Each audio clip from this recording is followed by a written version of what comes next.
The story is about the Wilma Rudolph. It is also a very motivating story, very inspiring story of a girl.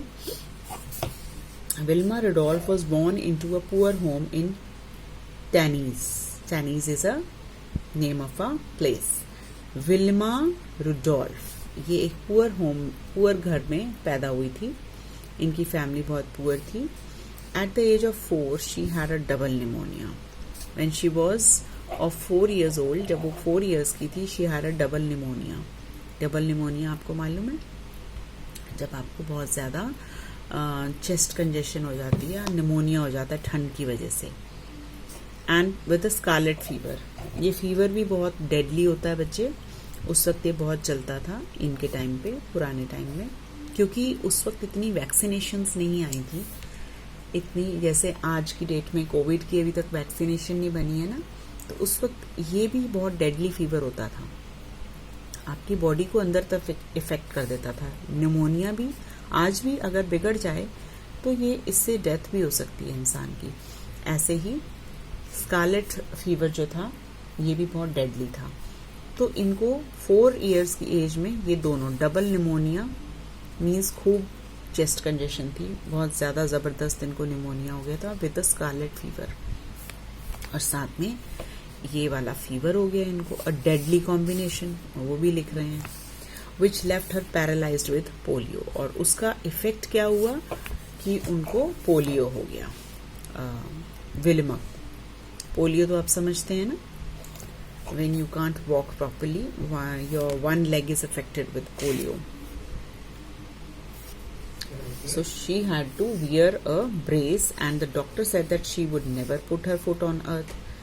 And उनको braces पहनने पड़ते थे और doctor बोलता था कि वो अपना जो है एक भी पाँव धरती पे नहीं रख पाएगी. She will not be able to keep her foot on earth. But her mother encourage her. But यहाँ पे किसका ज़्यादा रोल है? इनकी मदर का. She encourage her. उनकी मदर उसको एनकरेज करती रहती थी हमेशा. She told Wilma that with the god given ability and persistence होता है बच्चे जब हम किसी चीज़ को लगातार करते रहते हैं उसको. And faith, she would do anything she wanted. But उसकी मदर में बहुत फेथ था. वो हमेशा उसको पॉजिटिव वर्ड्स, पॉजिटिव वाइब्स देती रहती थी. That you are able with the god given ability. भगवान ने आपको एबिलिटी दी है, परसिस्टेंस दी है, एंड फेथ भगवान में रखो, and you can do anything you want to do. So Wilma said, I want to be the fastest woman on the track on this earth. और उनके मन में उस दिन उन्होंने ये ठान लिया था कि वो इस धरती पे, इस ट्रैक पे सबसे फास्टेस्ट वुमेन बनेंगी पूरी अर्थ पे. And she wanted to be, it was her ambition. She wanted to become the fastest woman on the track on this earth.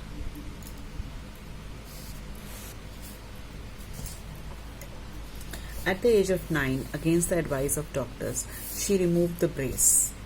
Then, when she was 9 years old, against the advice of doctors, her doctors never wanted that she should remove the braces, but she took the first. She went against the advice. उन्होंने doctors की बात नहीं मानी. Took the first step when the doctor said that she never would. And 9 years की age में उन्होंने अपना पहला पाँव जमीन पर रखा. She took the first step. उनके डॉक्टर्स क्या कहते थे? She would never put her foot on the earth. उनके डॉक्टर्स ये कहते थे. बट वही है ना, इनकी विल पावर और इनकी मदर की जो एनकरेजमेंट थी विल्मा की, she has made possible this thing. At the age of 13 she entered her first race. और 9 की एज में she put her first foot down on earth. उन्होंने अपना पहला स्टेप रखा. And at the age of 13 she entered her first race. और उन्होंने eight the age of 13 उन्होंने फर्स्ट रेस में पार्ट लिया. Came way last. First race में पार्ट लिया, लास्ट आई. Then she entered her second. फिर उन्होंने उसके बाद सेकेंड रेस ली, थर्ड ली, फोर्थ ली, एंड ऐसे वो आगे आगे आगे और पार्टिसिपेट करते रही. Last until a day came when she came in first. वो तब तक पार्टिसिपेट करती रही, वो तब तक एंटर करती रही रेस को जब तक कि वो उसमें फर्स्ट नहीं आ गई। सो फॉर दैट ना, if you want to achieve something in life, you have to be mad after it, you should have the passion for it, only then you can achieve it. अगर आप थक के हार के बैठ जाते हैं, नहीं मुझसे नहीं होगा, आई कांट डू इट, तो फिर बच्चे नहीं हो पाएगा। आपको अगर कुछ लाइफ में अचीव करना है तो आपको ऐसी वाली डिटर्मिनेशन चाहिए। आपने उदास नहीं होना, आपने डिस्करेज नहीं होना। अगर आपने लाइफ में कुछ अचीव करना है तो आपको लगातार बिना थके सीजलेसली उस पे काम करना पड़ेगा, हार्ड वर्क करना पड़ेगा, हार्ड वर्क देना पड़ेगा, तभी आप अपना गोल अचीव कर पाएंगे। At the age of 15 she went to Tennessee State University. So 15 की एज में वो इस यूनिवर्सिटी में गई, Tennessee State University, where she met a coach. वहाँ उनको एक कोच मिले, उनका नाम था ईद टेम्पल। क्या नाम था? Ed temple. She told him, I want to be the fastest women on the track on this earth. तो उन्होंने उनको बोला, कोच को, कि मैं फास्टेस्ट वुमेन बनना चाहती हूँ इस अर्थ की, इस अर्थ पे। ट्रैक पे मीन्स जहाँ पे रन करते हैं ना, उसको हम ट्रैक कहते हैं, racing track. Temple said, with your spirit nobody can stop you. तो उन्होंने ईद टेम्पल जो थे, उनके कोच थे, he said, if you have the spirit to do something, to achieve something, nobody can stop you and I will help you। कि spirit आपकी है, determination आपकी है विल्मा, एंड मैं आपकी पूरी हेल्प करूंगा, and nobody can stop you. अब आपको कोई भी आगे जाने से रोक नहीं सकता। The day came when she was at the Olympics, and ऐसे ही वो प्रैक्टिस करती रही एंड एक दिन ऐसा आया व्हेन वो ओलंपिक्स में थी। आपको मालूम है ना, ओलंपिक्स बहुत बड़ा कंपटीशन है जहां बहुत सारी कंट्रीज, बहुत सारे इवेंट्स होते हैं स्पोर्ट्स के, वहां पर पहुंच गई हैं। And at Olympics you are matched with the best of the best. और ओलंपिक्स में कंपटीशन इतना हार्ड होता है कि आपको बेस्ट ऑफ द बेस्ट के साथ compete करना पड़ता है, मैच करना पड़ता है। ऑब्वियसली हर कंट्री का बेस्ट कंटेस्टेंट वहां आता है। सो ओलंपिक्स में भी उनको, and she was polio, she had polio on her leg, means she was affected with the polio, but still she has never lost her spirit.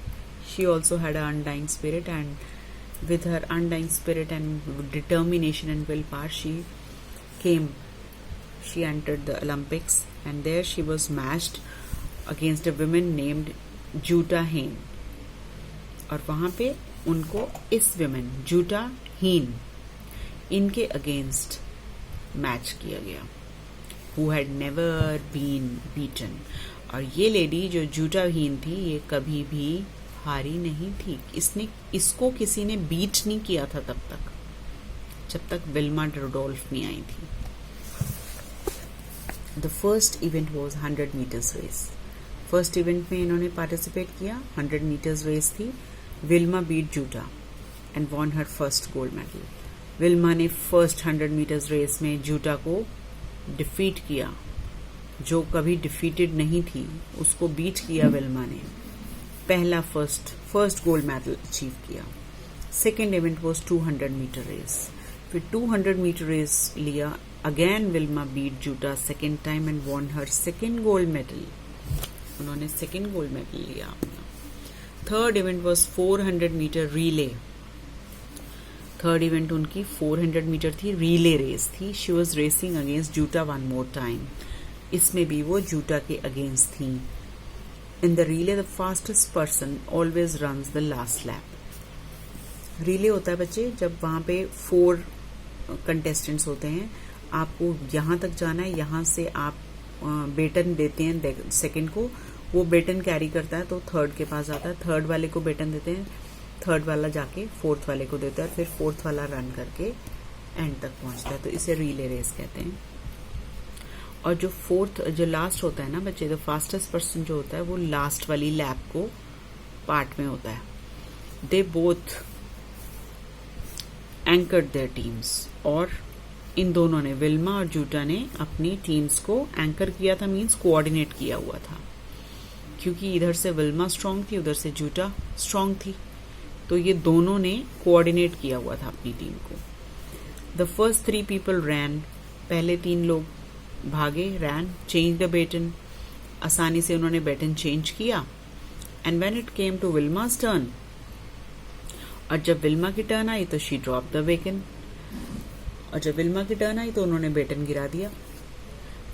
But Wilma saw Jutta shoot up at the other end. But Wilma ने देखा दूसरी तरफ जो Jutta थी, she shoot up at the other end. और वो इतनी तेजी से भागी जूटा दूसरी तरफ, that she pick the baton ran like a machine. वो इतनी तेजी से भागी जैसे कि कोई मशीन रन कर रही होती है, बहुत तेज भागी. Beat Jutta 3rd time. और फिर से उन्होंने जूटा को 3rd टाइम बीट किया. Won her 3rd gold medal. और इस तरह उन्होंने अपना 3rd गोल्ड मेडल जीता. It became history. ऑब्वियसली बच्चे, जो जूटा हीन जो कभी भी बीट नहीं हुई थी किसी से, विल्मा ने उनको 3 टाइम्स बीट किया, गोल्ड मेडल लिया, तो it became a history. History तो बननी थी वो. That a paralytic woman became the fastest woman on this earth at 1960 Olympics. It was ट्रेमेंडस achievement. Paralytic woman, क्योंकि वो पैरालिसिस था उनकी लेग में. वो तो ठीक से, डॉक्टर्स ने तो बोला था she will not be able to put her foot down. And just see today where what she has achieved. She has become the fastest women on earth. पूरी धरती की वो फास्टेस्ट वुमेन बन गई थी. और कौन थी वो? पैरालिटिक थी at 1960 Olympics. So what lesson to be learn from Wilma. हमें क्या लेसन मिलता है इनसे? It teaches us that successful people do it in spite of odds, in the absence of problems. We get the lesson that successful people जो होते हैं वो life में कितनी भी odds आएं, कितने भी hurdles आएं, they never get affected by them. They always overcome in the absence of problems. Means वो सारी problems को face करके become successful. तभी आप successful बन सकते हैं बच्चे.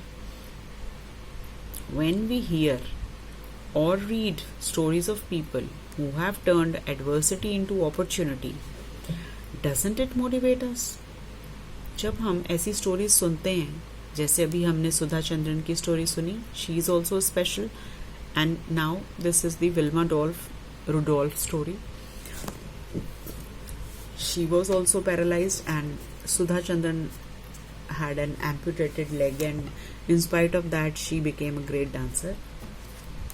तो जब हम ऐसी स्टोरी सुनते हैं कि जिन्होंने एडवर्सिटी को अपॉर्चुनिटी में बदल दिया. एडवर्सिटी बच्चे मीन्स बहुत क्रिटिकल सिचुएशन होती है, जब उसको आप अगर अपॉर्चुनिटी में बदल दें. अपॉर्चुनिटी मीन्स जब आपको एक बहुत ही प्यारा सा चांस मिलता है लाइफ का.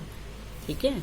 Doesn't it motivate us. तो ऐसी स्टोरीज सुन के हमें इंस्पिरेशन मिलती है. We get inspired by such stories. If we regularly read biographies and autobiographies of such people, won't we stay motivated?